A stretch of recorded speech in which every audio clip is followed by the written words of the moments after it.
किसी तरह के भय, अंधविश्वास या गलत धारणा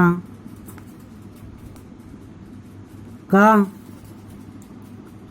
आश्रय लेकर बच्चों को निर्देश नहीं देना चाहिए, भले ही वह उनके हित में ही क्यों न हो। भूत, चुड़ैल, कीड़े मकोड़े या हौवा आदि का भय बच्चों को नहीं दिखाना चाहिए। बचपन में जमी हुई भय की भावना जीवन भर नहीं निकल पाती। बचपन के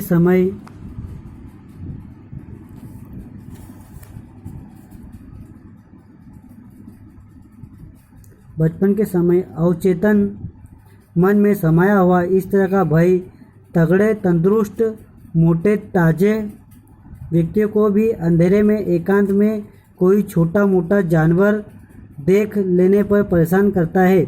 स्वयं अभिभावकों को भी इस तरह के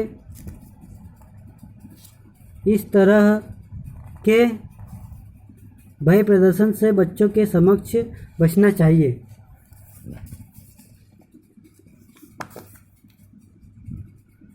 माता पिता या अभिभावकों की भावनाओं का, उनके व्यवहार का भी बच्चों के जीवन पर बड़ा असर पड़ता है।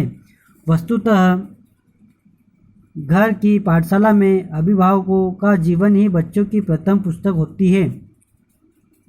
बच्चों के साथ ही नहीं, माँ बाप दूसरे के साथ कैसा व्यवहार करते हैं, बाल मन पर भारी प्रभाव पड़ता है। इस संबंध में एक घटना बड़ी महत्वपूर्ण है। एक धनिक व्यक्ति लेन देन के मामले में एक गरीब व्यक्ति के बड़ी गालियाँ दे रहा था। उसने उसे नौकरों से पिटवाया और धक्के देकर निकाल दिया। उसका गिरवी रखा हुआ जेवर धनिक ने हड़प लिया।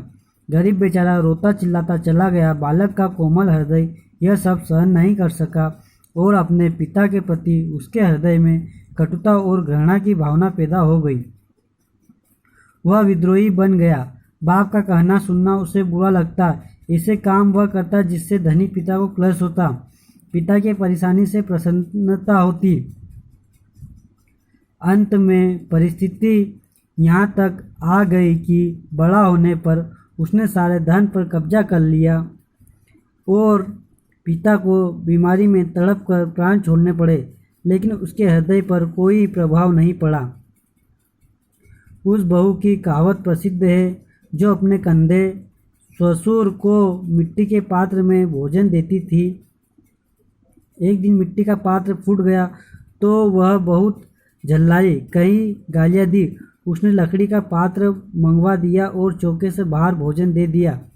उसका अबोध बालक यह सब देख रहा था। दूसरे दिन वही बालक एक लकड़ी के तख्ते को पत्थर से ठोक पीट रहा था। माँ ने पूछा, बेटा क्या कर रहा है? बालक ने अपनी बाल सुलभ भाषा में कहा, अम्मा मैं लकड़ी की थाली बना रहा हूँ। जब तू बूढ़ी हो जाएगी तो इसी में भोजन परसा करूँगा।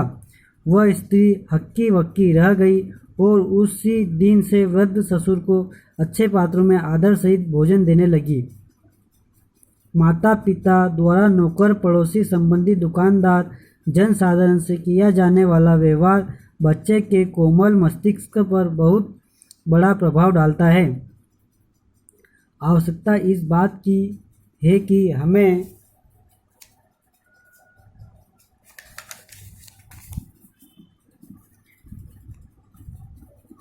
अपने संपूर्ण जीवन क्रम में व्यवहार में पर्याप्त सुधार करना होगा।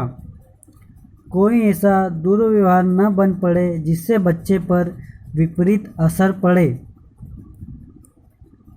इसका पूरा ध्यान रखना होगा।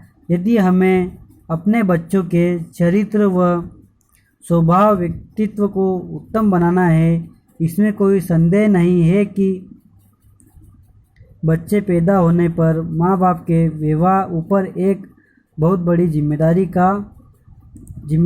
आ जाती है। वह है बच्चों को उत्कृष्ट व्यक्तित्व प्रदान करना उनके स्वभाव और चरित्र को उत्तम बनाना, और यह सब घर की पाठशाला में व्यवहारिक शिक्षा से ही संभव है।